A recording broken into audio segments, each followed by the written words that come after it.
ಭೂಮಿ ಮೇಲೆ ಇವತ್ತಿಗೂ ಒಬ್ಬ ಮನುಷ್ಯ ಹೆದರ್ಕೊಳ್ಳೋದು ಅಂದರೆ ಒಂದು ಕಾಣದ ಶಕ್ತಿಗೋಸ್ಕರ, ಅದೇ ದೈವಶಕ್ತಿ. ಹಾಗಿದ್ರೆ ಇವತ್ತಿನ ಒಂದು ಇಂಪಾರ್ಟೆಂಟ್ ವಿಡಿಯೋಲಿ ನಾವು ತಿಳ್ಕೊಳ್ಳೋಣ, ಆಡಿಯೋಲಿ ತಿಳ್ಕೊಳ್ಳೋಣ, ನಾವು ದೇವರನ್ನು ಯಾವ ರೀತಿಯಲ್ಲಿ ಆಶ್ರಯಿಸ್ತಿದ್ದೀವಿ. ಇದು ಒಂದು ವಿಶೇಷವಾದಂತಹ ವಿಷಯನೇ ಹೌದು. ಯಾಕಂದರೆ ನಾವು ಈ ವಿಷಯ ಇದೆ ಅಂತಲೇ ಎಷ್ಟೊಂದು ಜನಕ್ಕೆ ಗೊತ್ತಿರಲ್ಲ. ಸೊ ದೇವರನ್ನು ನಾವು ಆಶ್ರಯಿಸೋದನ್ನು 3 ರೀತಿಯಾಗಿ ಡಿವೈಡ್ ಮಾಡ್ತಾ ಹೋಗ್ತೀವಿ. ಒಂದು ಮಾರ್ಜರ ಕಿಶೋರ ನ್ಯಾಯ, ಇನ್ನೊಂದು ಮರ್ಕಟ ಕಿಶೋರ ನ್ಯಾಯ, ಹಾಗೂ ಮತ್ತೊಂದು ಮತ್ಸ್ಯ ಕಿಶೋರ ನ್ಯಾಯ. ಒಂದೊಂದನ್ನೇ ನೀಟಾಗಿ ಡಿವೈಡ್ ಮಾಡ್ತಾ ಡಿಸ್ಕ್ರಿಪ್ಟಿವ್ ಆಗಿ ನೋಡ್ತಾ ಹೋಗೋಣ. ಮೊದಲನೇದು ಮಾರ್ಜರ ಕಿಶೋರ ನ್ಯಾಯ. ವಿಷಯನ ತಿಳ್ಕೊಳ್ಳೋದಕ್ಕಿಂತ ಮುಂಚೆ ಆ ಪ್ರತಿ ವರ್ಡ್ದ ಮೀನಿಂಗ್ನ ತಿಳ್ಕೊಳ್ತಾ ಹೋಗೋಣ. ಮಾರ್ಜರ ಅಂದರೆ ಏನು? ಮಾರ್ಜರ ಅಂದರೆ ಬೆಕ್ಕು ಅಂತ ಅರ್ಥ, ಕಿಶೋರ ಅಂದರೆ ಮಗು ಅಂತ ಅರ್ಥ, ನ್ಯಾಯ ಅಂದರೆ ತತ್ವ ಅಥವಾ ಕಾನೂನು ಅನ್ನೋದು ಅರ್ಥ. ಭಗವಂತನಿಗೆ ಶರಣಾಗದೆ ಮತ್ತು ಭಗವಂತ ನಮಗೆ ಒಲಿಯೋದಕ್ಕೆ ಸಾಧ್ಯನೇ ಇಲ್ಲ, ಹೌದಲ್ವಾ? ಸೊ ಇಲ್ಲಿ ಭಗವಂತನನ್ನು ನಾವು ಬೆಕ್ಕಿನ ರೀತಿ ಶರಣಾಗತಿ ಆದರೆ, ಬೆಕ್ಕು ಅಂತಂದರೆ ಹೇಗೆ? ಬೆಕ್ಕುಗೂ ಶರಣಾಗತಿಗೂ ಭಗವಂತನಿಗೂ ಏನಿದ್ರದ್ದು ಸಂಬಂಧ ಅಂತ ನೀವು ಅಂದ್ಕೊತಿರ್ಬೋದು. ಅದನ್ನು ನಾನಿಲ್ಲಿ ಹೇಳ್ತಾ ಇದ್ದೀನಿ.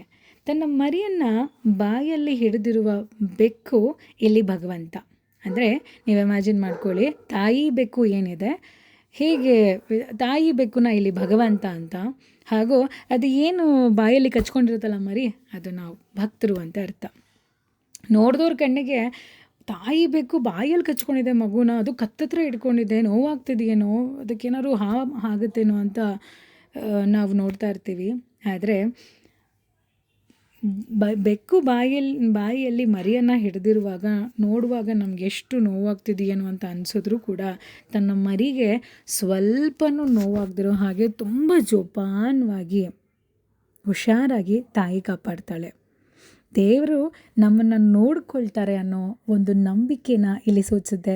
ಇಲ್ಲಿ ನಾವು ಕೆಲವ್ರನ್ನ ನಮ್ಮ ದಿನನಿತ್ಯದ ಜೀವನದಲ್ಲಿ ನೋಡ್ತಾ ಇರ್ತೀವಿ. ಹುಟ್ಟಿಸಿದ ದೇವರು ಉಳ್ಮೇಸಲ್ವಾ, ಬಿಡು ದೇವರು ಇದ್ದಾನೆ, ಇವನು ಈ ಥರ ಮಾಡಿದನಂದರೆ ಏನೋ ಕೊಡ್ತಾನೆ. ಕಂಪ್ಲೀಟಾಗಿ ಭಗವಂತನನ್ನು ನಂಬುವಂಥದ್ದು, ಭಗವಂತನಿಗೆ ಶರಣಾಗುವಂಥ ಒಂದು ನ್ಯಾಯವನ್ನು ಮಾರ್ಜರ ಕಿಶೋರ ನ್ಯಾಯ ಅಂತ ಕರಿತೀವಿ. ಇನ್ನು ಎರಡನೇದು ಮರ್ಕಟ ಕಿಶೋರ ನ್ಯಾಯ. ಮರ್ಕಟ ಅಂದರೆ ಇಲ್ಲಿ ಕೋತಿ. ಹೇಗೆ ತಾಯಿ ಕೋತಿಯನ್ನು ಮರಿ ಕೋತಿ ಗಟ್ಟಿಯಾಗಿ ಹಿಡಿದಿರುತ್ತೆ, ತಾಯಿ ಕೋತಿ ಎಲ್ಲಿಂದ ಎಲ್ಲಿಗೆ ಹೇಗೆ ಜಿಗಿದ್ರೂ ಕೂಡ ಮರಿ ಕೋತಿ ತನ್ನ ತಾಯಿಯನ್ನು ಬಿಡಲ್ಲ. ಹಾಗೆ ಭಗವಂತನನ್ನು ಇನ್ನೆಲ್ಲೂ ಬಿಟ್ಟು ಬಿಡದಿರೋ ಹಾಗೆ ಅವನನ್ನು ಆಶ್ರಯಿಸೋದು. ಕಷ್ಟ ಕೊಡಲಿ, ಸುಖ ಕೊಡಲಿ, ನೋವಿರಲಿ, ದುಃಖ ಇರಲಿ, ಸಂತೋಷ ಇರಲಿ, ಎಲ್ಲದಕ್ಕೂ ಅವನಿಗೆ ಅರ್ಪಣೆ ಮಾಡುವಂಥದ್ದು.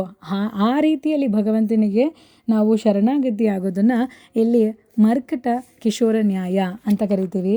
ಇನ್ನು ಕೊನೆಯದಾಗಿ ಮತ್ಸ್ಯ ಕಿಶೋರ ನ್ಯಾಯ. ಮತ್ಸ್ಯ ಅಂದರೆ ನಿಮ್ಮೆಲ್ಲರಿಗೂ ಗೊತ್ತು, ಮೀನು ಅಂತ. ಸಾಗರದಲ್ಲಿ ಅಥವಾ ಸಮುದ್ರದಲ್ಲಿ ಅಸಂಖ್ಯಾತ ಮೀನುಗಳಿರುತ್ತೆ. ತಾಯಿ ಮೀನು ಎಲ್ಲೇ ಇದ್ದರೂ, ಮರಿ ಮೀನುಗಳೆಲ್ಲೇ ಇದ್ದರೂ, ತನ್ನ ಮರಿ ಮೀನು ಏನೋ ತನ್ನ ತಾಯಿನ ನೆನೆಸ್ಕೊಂಡಿದ್ದ ತಕ್ಷಣ ಇಮಿಡಿಯೇಟಾಗಿ ಅದೆಷ್ಟೇ ಕಿಲೋಮೀಟರ್ ದೂರ ಇದ್ದರೂ ಮರಿ ಮೀನು ಹತ್ರ ತಾಯಿ ಮೀನು ಬಂದುಬಿಡುತ್ತೆ. ಹಾಗೆ ಮೀನಿನ ಮರಿ ಮೈಲಿ ದೂರದಲ್ಲಿದ್ದರೂ ಕೂಡ ಅದು ತಾಯಿ ಮೀನನ್ನು ನೆನೆಸ್ಕೊಂಡ್ರೆ ಸಾಕು, ಮರುಕ್ಷಣ ತಾಯಿ ಮೀನು ಕಣ್ಮುಂದೆ ಇರುತ್ತೆ. ಹಾಗೆ ನಾವು ಭಗವಂತ ಕೂಡ ಯಾರು ನಿಜವಾದ ಭಕ್ತರಾಗಿರ್ತಾರೆ, ಯಾರು ಭಗವಂತನಿಗೆ ನಿಜವಾಗ್ಲೂ ಶರಣಾಗತಿ ಆಗಿರ್ತಾರೆ, ಭಗವಂತ ಅಂತ ನೆನೆಸಿದ ಕೂಡಲೇ ಅದೆಂಥದೇ ಸಂದರ್ಭದಲ್ಲೂ ಕೂಡ ಭಗವಂತ ಮನುಷ್ಯ ರೂಪದಲ್ಲಿ ಬಂದು ಅವನಿಗೆ ಸಹಾಯ ಮಾಡ್ತಾರೆ. ಇದು ಭಗವಂತನನ್ನು ಆಶ್ರಯಿಸುವಂಥ ಒಂದು 3 ವಿಧವಾದ ಡಿವೈಡೆನ್ಸ್. ಸೊ ಈಗ ನೀವು ಹೇಳಿ ನನಗೆ ಕಮೆಂಟ್ಸ್ ಮಾಡಿ, ನೀವು ಯಾವ ಗ್ರೂಪಿಗೆ ಬಿಲಾಂಗ್ ಆಗಿದ್ದೀರಾ? ನೀವು ಮಾರ್ಜರನ, ಮರ್ಕಟನ, ಕಿಶೋರನ? ನಾನು ಕಾಯ್ತಾ ಇರ್ತೀನಿ ನಿಮ್ಮ ರಿಪ್ಲೈಗೆ. Thank you.